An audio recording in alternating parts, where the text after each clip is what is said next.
Hi, welcome to the Just a Digital Podcast 12th episode. And as you can see my topic today from the title, I have gone through some major challenges, not challenges, but a challenge in my life that I found it kind of life-changing, to be honest. And I want to share my experience to you.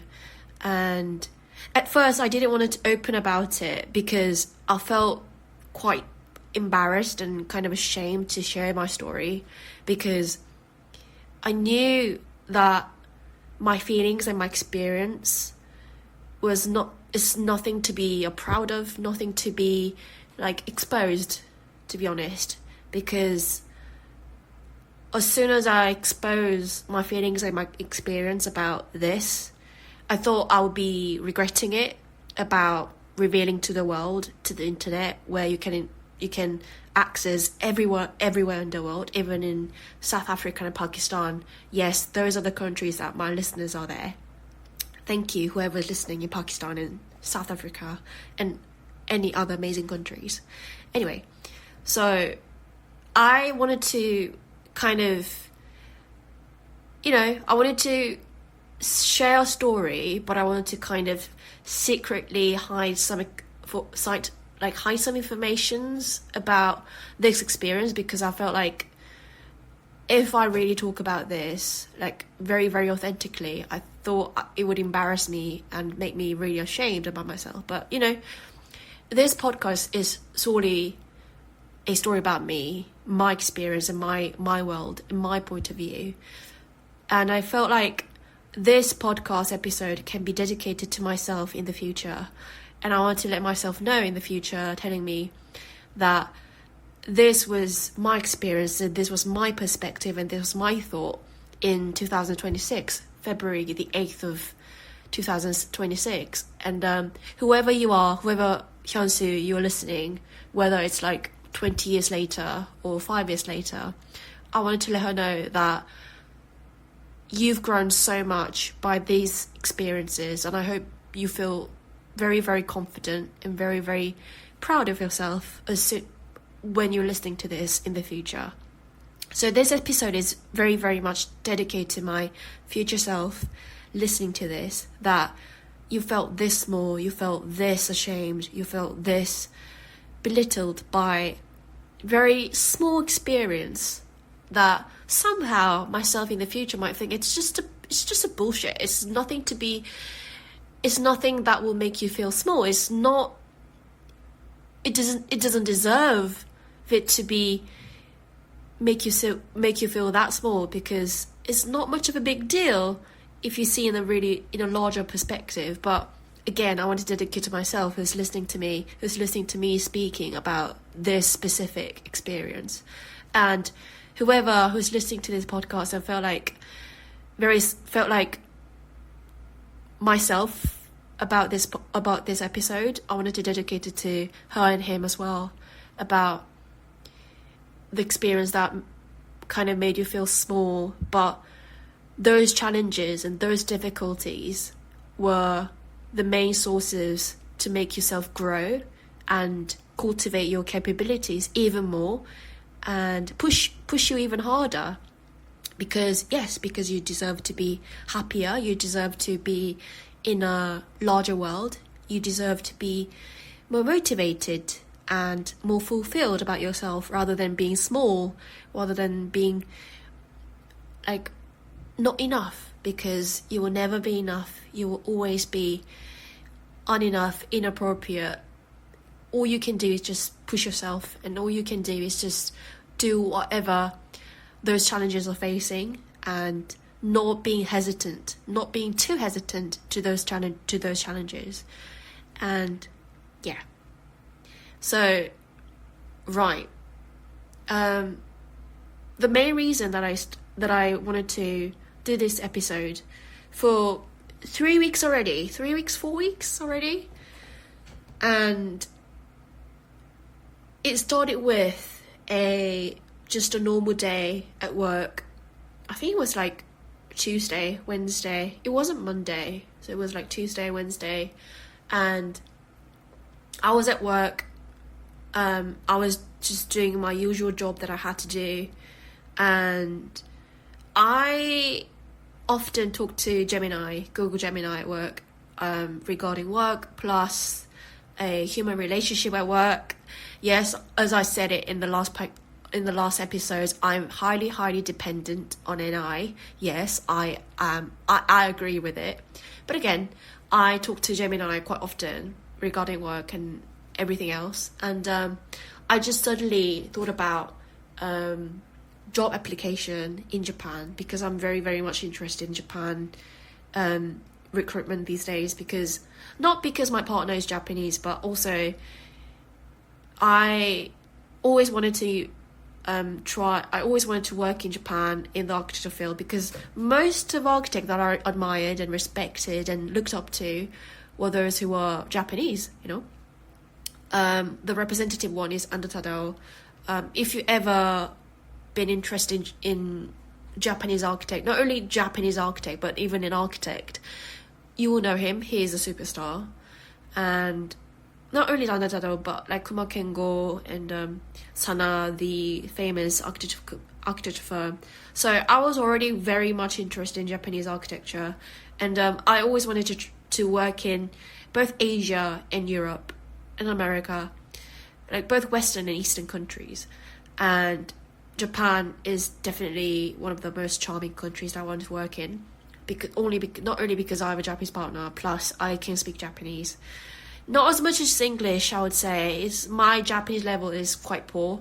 I wouldn't confidently say that I can speak Japanese well. I think it's like a okay everyday life level, I would say. Anyway, so I was much interested in Japanese recruitment, Japanese job opportunities, and I asked Gemini about, is there any recommendations, any recommended companies that you wanted to tell me regarding my work experiences plus my goal in architecture and what I pursue in architecture, those values and my backgrounds and my thoughts. And I just wrote it down and sent it to Gemini about, can you recommend me any good firms in Japan that I can maybe apply. I also added that I can speak English fluently, and I can speak Japanese okay. I have JLPT N1.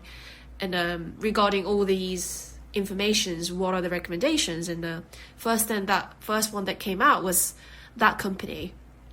And I don't want to specify the company's name, because I'm not sure about the if there's a law, whether you'll be able to talk about whether you can reveal the name of the company by law. I know there's one rule in YouTube world, but since it's not YouTube, I don't think I'll be regulated just by speaking the company's name, but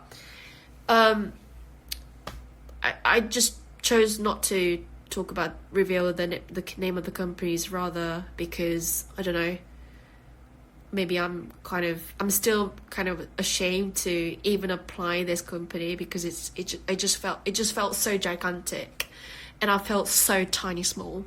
Anyway, and I saw the company's name, and of course I know the company, because if you ever have learned architecture, and if you ever have looked through famous companies in the world, architect companies in the world, then you'll recognize it. Not only because I'm Asian, but it is very, very prestigious company in Asia, not only Japan, of course. And it has 100 years of history, and their technology is worldly known. So as soon as I saw the company's name, I felt how can I even think about applying it? And I just kind of lightly went to their website, the recruitment website, and somehow there was recruitment official, official, how do you say those, information in the recruitment site about, we're hiring, basically. And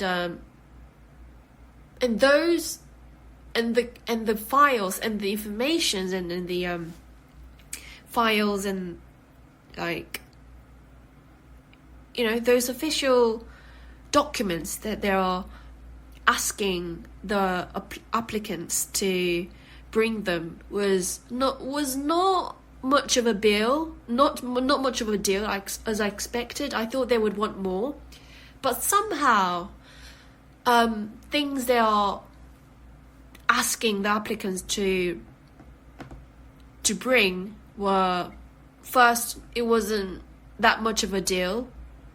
It wasn't as much of a deal compared to Korean companies, because I've had several experiences of applying to Korean companies, so I felt like compared to Korean companies, it didn't look that much of a big deal. It is a big deal, of course. There were a lot of procedures, there were a lot of documents that I had to bring, and there were a lot of questions that I had to answer, of course. But compared to the size of the company and the reputation of the company, I felt it was all right. And I looked through thoroughly to their criteria and what they're asking and what are the people they're recruiting. And I felt like maybe I can do this. And there's 4 weeks left until the deadline. And maybe I can do this. But the moment I felt like maybe I can do this, right after, like a few seconds later, the first thing that came into my mind was like, am I even allowed to apply this? And come on, before even I applied, the challenged me first to get me. So I was confronted with a challenge, a massive challenge. Again, I have a full-time job. I have to wake up at 6, at least 6 every morning, and I work and I have to leave home at least 6:40 or 6:45 to get to work, because it takes 40 minutes by car. And so I start work, and then I do work until I finish work at 5:30, and again it takes 40 minutes or can be 50 minutes, because there could be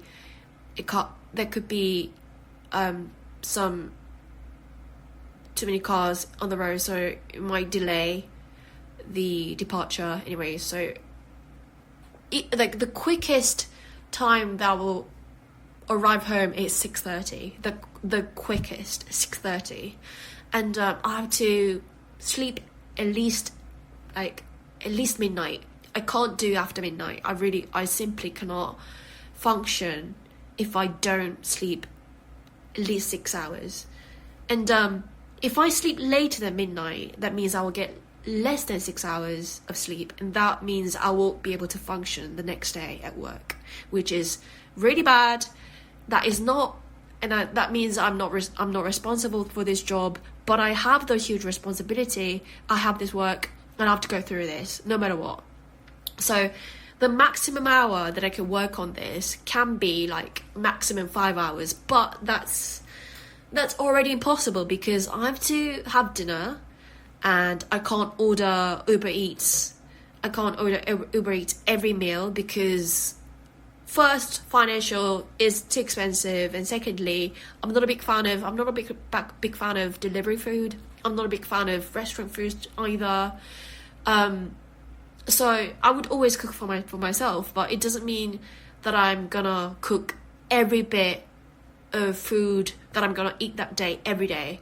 At least I would freeze the rice in advance, and I would somehow cook some main dishes to 2 portions, 3 portions, so I can just heat it up, the meal 2 days or 1 day. So I can only cook I only have to cook for twice or 3 times a week. So yeah, I have all those rules, and even by those rules, I do have to spend some 20 minutes or 30 minutes in cooking and tidying up things. If you think of washing the dishes, eating, and getting ready, that means I have to work on cooking. I have to do cooking and tidying up, And of course I have house chores, I have some laundry, of course. And those little things that you have to do every day, those crucial things that you have to do every day will suck up like at least 1 hour per day.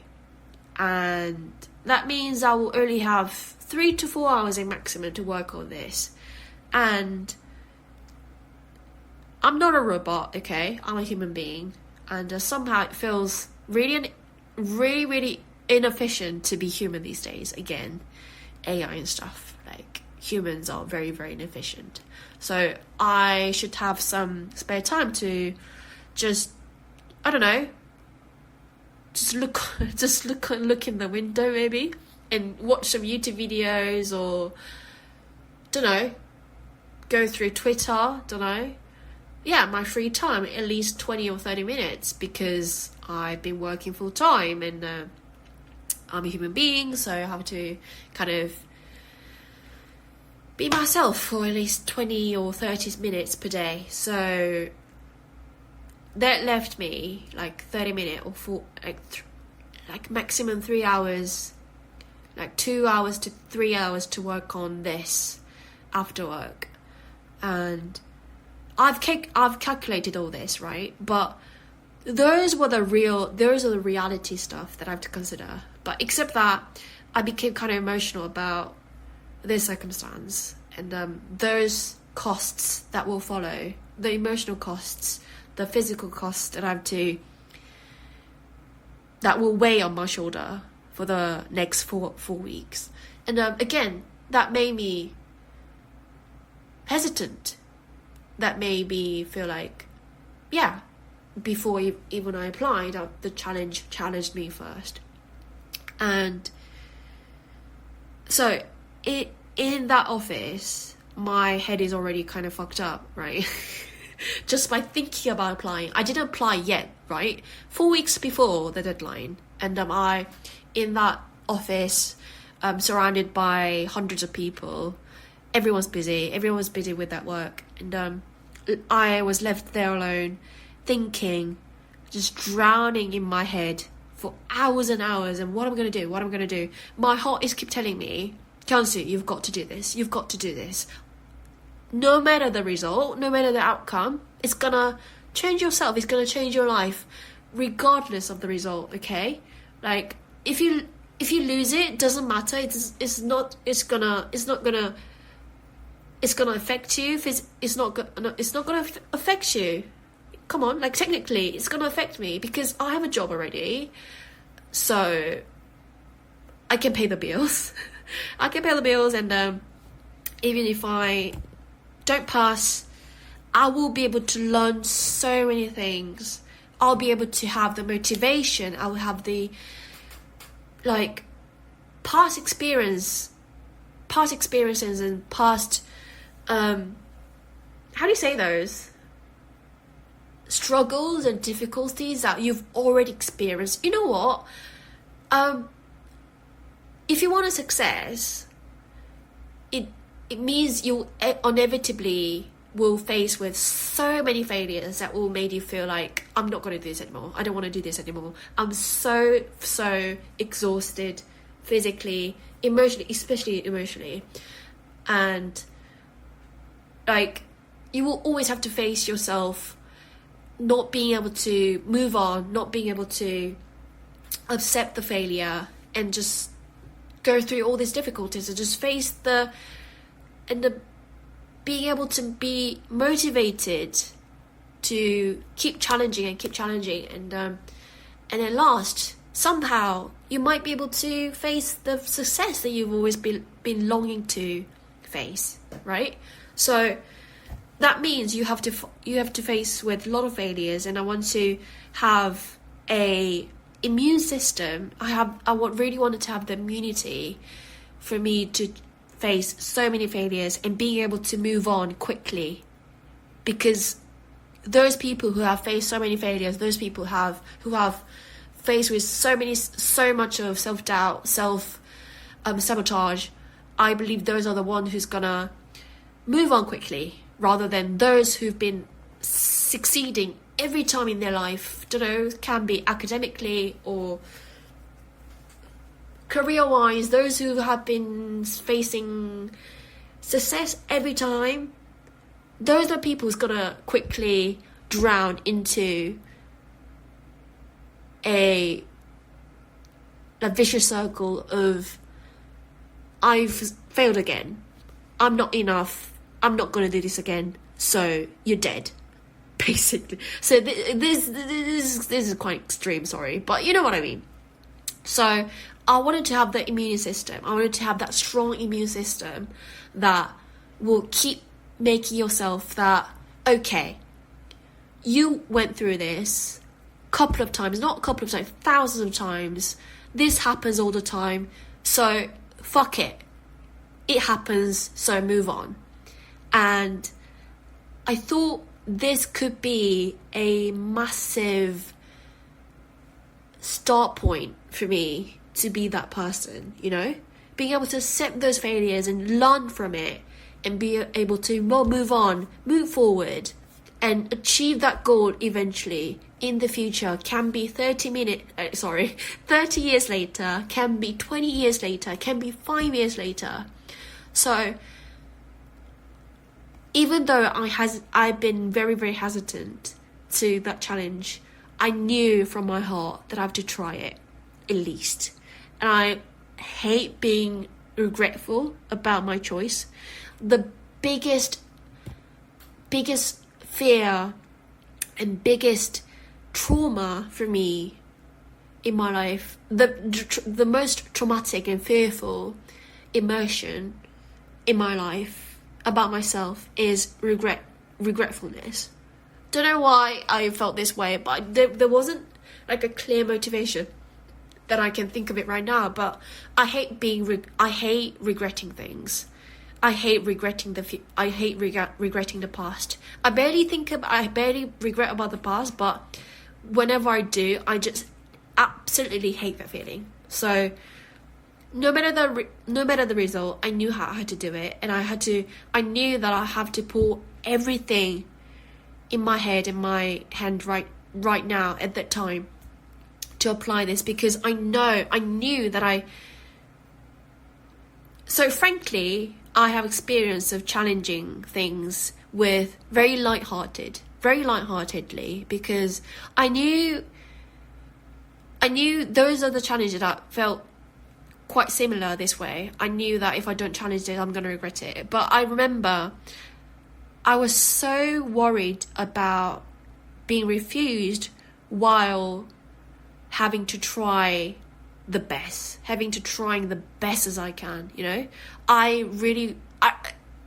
So I'm being really, really authentic right now. I'm being really, really honest right now. So the mindset was right. Just articulating this makes me so embarrassing, but this is my podcast, and again, I'm dedicating this episode to myself in the future again. So that mindset was like, I'm gonna apply it, but I want to try in terms of like to the level of, if I get refused, if I get rejected, I wanted to try it to the level that I felt like let's say if I get rejected, I wanted to feel myself to feel like I didn't even try my best, you know, like it wasn't my full energy, it wasn't my full capability to work on this, so it doesn't matter, I'll move on. And that's why it kind of led me to try those challenges very lightheartedly. Speaking about it, that kind of makes me feel so pathetic. Not gonna lie. And because I was a coward. Like I was sugarcoating myself, saying I'm trying this big challenge, but I'm not challenging it with my full heart because I'm afraid of rejecting it, and as soon as I rejected, I didn't want it to get hurt, because in order to get not hurt about the result, I was already determining that I'm not gonna try my best, right? Do you get me? I'm trying my best to articulate these feelings, but I really hope that I can convey this feeling to you. So, in order to feel not hurtful, in order to not being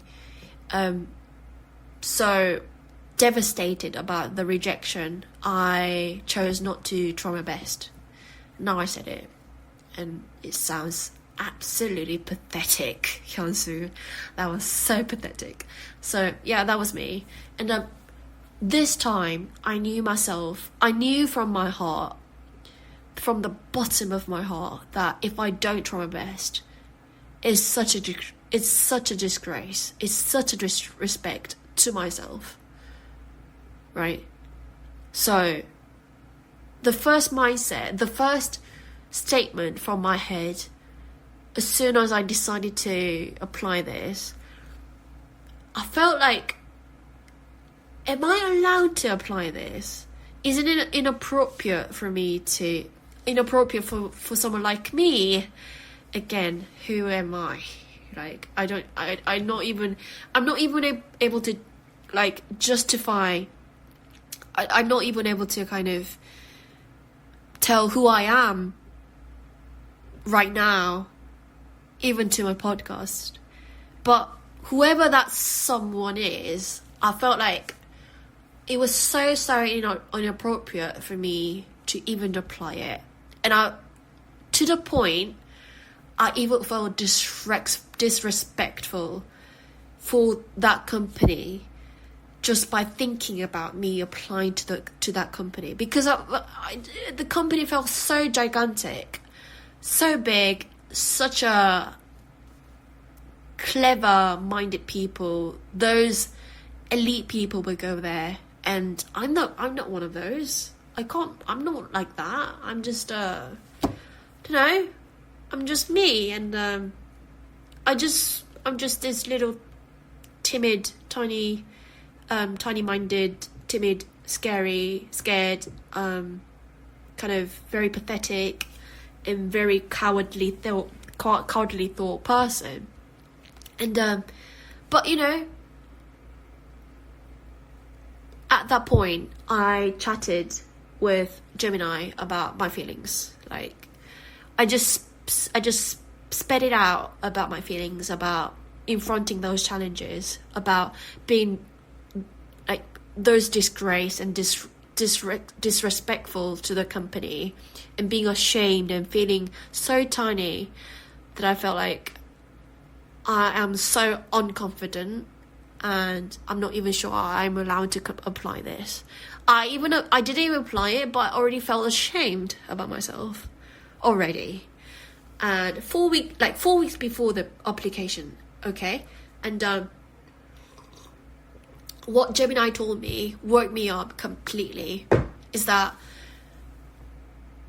what she said to me, Gemini, okay? So what she said was that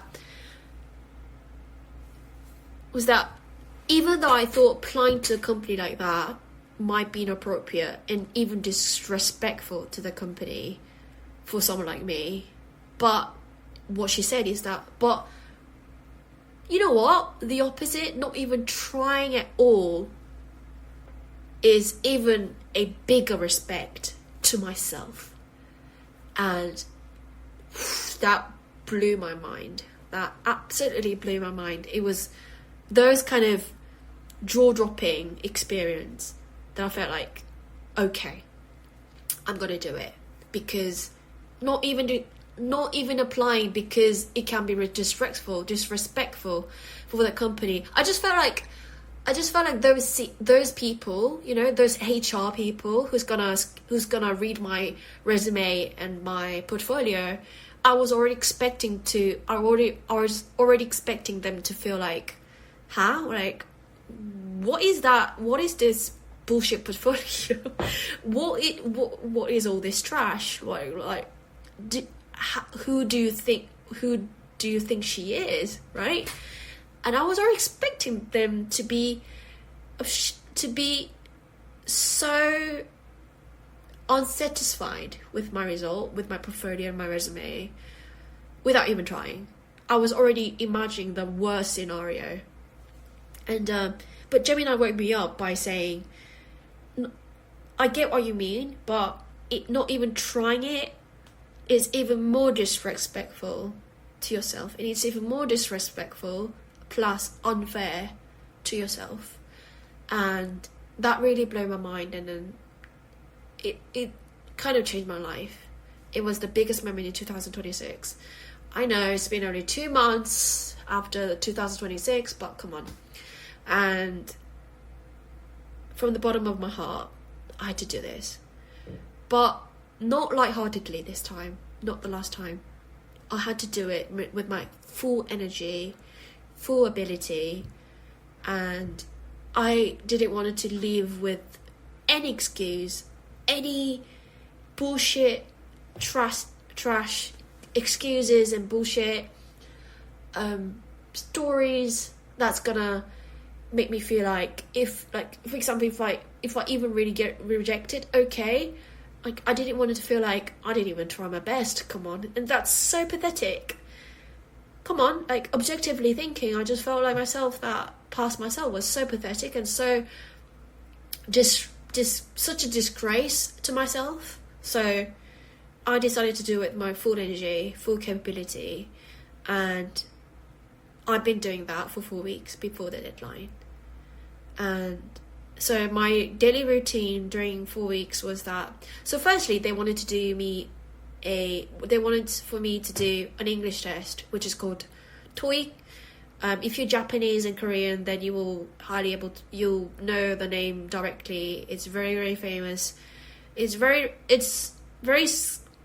stereotypical English test that you will be required if you want to apply for jobs. It's, to be honest, it's a shitty English test. Like, I've done IELTS, and compared to IELTS was made by Cambridge doctors and those elite people, and but TOEIC is such a trashy, really bad test that is only designed for those who study in the private institute where they teach you tactics, right? Which is, of course, definitely not rooted to your real English ability. And I've been avoiding that test, okay? Because I knew what the test is like, and I really didn't want to try it. But since they only wanted like TOEIC and TOEFL, and TOEFL sounded too much for me to apply, to study even just a little bit and apply it, and to get the result, it's gonna take me some time to study it and do the test, take the test, and waiting for the result. It's gonna take that time, right? So I felt like, okay, TOEIC is, you can take it basically every week, every Sunday in Korea, and it costs less than TOEFL, and somehow the level is okay. I'm not gonna spend longer than 3 or 4 days on English test, okay? So TOEIC it is. So as soon as I decided to apply that, I applied for the TOEIC, and that moment that I was about to pay the TOEIC test, and I was about to kind of take the real step forward to the recruitment, to the application process, I spotted myself to feel like so small, so belittled by the challenge, being massively challenged by the challenge that I'm facing. It's just a job application, okay? It's not gonna kill you. Again, even if I don't pass it, it's not going to affect me technically, because again, I have the job and I'm going to try no matter what's going to happen. So, but somehow, facing with that big challenge, facing with that huge big reputation company, I felt so embarrassed, so small, so hesitant. It's not just a simple hesitation, it was heavy hesitation. And just by feeling so questionable about myself, just because of job recruitment, just because of job application, I just felt like, why am I feeling this bad? Why am I feeling this disgraced? Why am I feeling this disrespected? You know? Was I this unconfident? Was I hating myself this much? Was I feeling this not enough about myself? I knew I knew that I wasn't feeling enough about myself. I knew I wasn't fully confident with myself, right? But I didn't know it was this much, right? Like, I now face that, like, very naked feeling about, you knew about those feelings, right? You knew about those emotions, you knew about your thoughts, but facing with reality and being completely naked to that challenge made me so sad. Like, absolutely, uninevitably, uncontainably sad. I don't know what other words that I can describe this feeling, but I felt completely sad about this feeling. And yeah,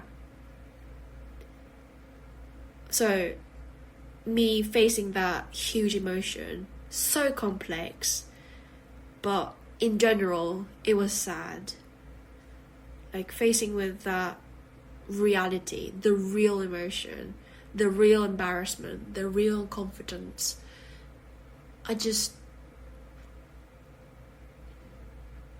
It was panicking. It was panicking.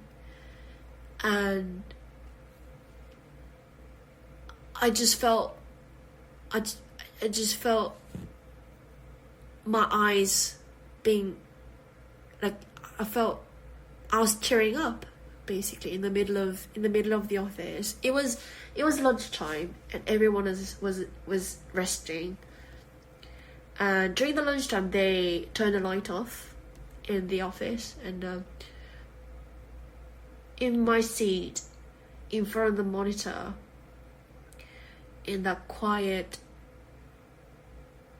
huge office, I was there completely alone, so alone, faced with that naked emotions, those huge emotion.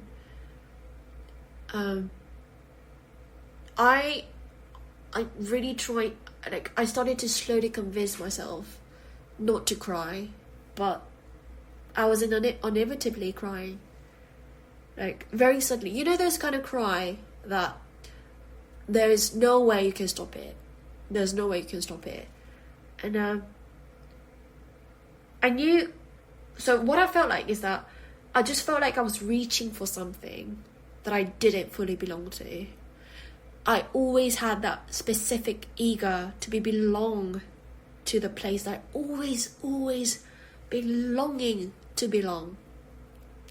But somehow I was so used to not belong to that place, and I've been just dreaming without even trying, without putting it into action. So, again, I just felt like I was reaching for something I didn't fully belong to, and somehow it just felt like I had somehow misunderstood my place, right?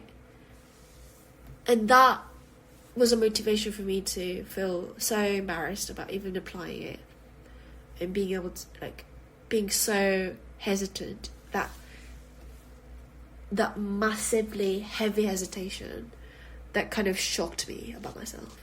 So that day I learned so much about myself, about the real naked emotion about myself, being so unconfident and being that small with a tiny little challenge, right?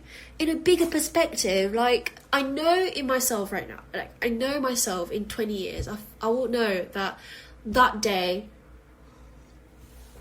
was the day that changed my life and changed the whole perspective about challenges and being able to be used to challenges. Maybe because I wasn't used to challenges, because I wasn't fully aware of the right attitude toward challenges, and I was giving endless excuses to myself that is no use, right?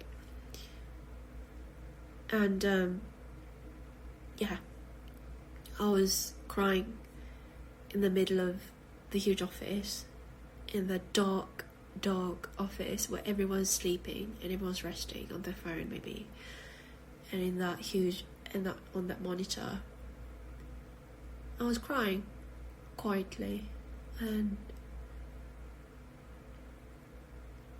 But as I said it, I've done all the application procedure, and I'm faced with the result in 2 weeks. And again, I was a bit hesitant about fully exposing about my experience and the full emotion, the real emotion about the experience. But I wanted to tell myself in the future, and those who's listening to me, to my podcast, like, if you ever feel so hesitant about the huge challenge, the real challenges that you knew that you have to challenge, and because the existence of the challenge is so overwhelming, it makes you extra hesitant. It makes you feel so uncomfortable. But somehow those uncomfortable moments, those uncomfortable emotions are the main sources for you to grow. So I wanted to dedicate this episode to those people, and I want to motivate those people and myself whenever I'm listening to this in the future, to myself and to the people who's listening to this, that even those challenges challenge you, even before you challenge it, it's gonna change your life if you're really gonna challenge it with your full ability, with your full energy. And somehow, after I apply it, I felt there was so much of mixed emotions that I can't even articulate it into text or into words. It was very, very emotional, very, very complex. But at the end, all I can say is that I'm so absolutely happy and content and absolutely proud about myself to challenge it with my full heart. And I'm so proud of myself that I've been dedicating at least 2 hours and 3 hours every weekday after work, even though I was already tired after work. And I worked on it and slept, and I worked on it on weekends. Of course, I sacrificed most of the time that I can spare. I didn't meet anyone during the procedure, so I was able to finally meet my friend this Saturday and Sunday. So yeah, I really tried my best, and now there's nothing I can do, and I'm just gonna wait. And yeah, all I can say, I'm so proud of myself. And I know that Hyunsu before this challenge and Hyunsu after this challenge right now is a completely different person. And I've grown so much in those 4 weeks. I've seen what I can do. I've seen my potential when it comes to challenging the things that makes me scared. And I'm so proud of myself. I'm proud of myself that I really put it into action. And I planned it. I've proceeded. And I've ended it. So I'm very proud of myself.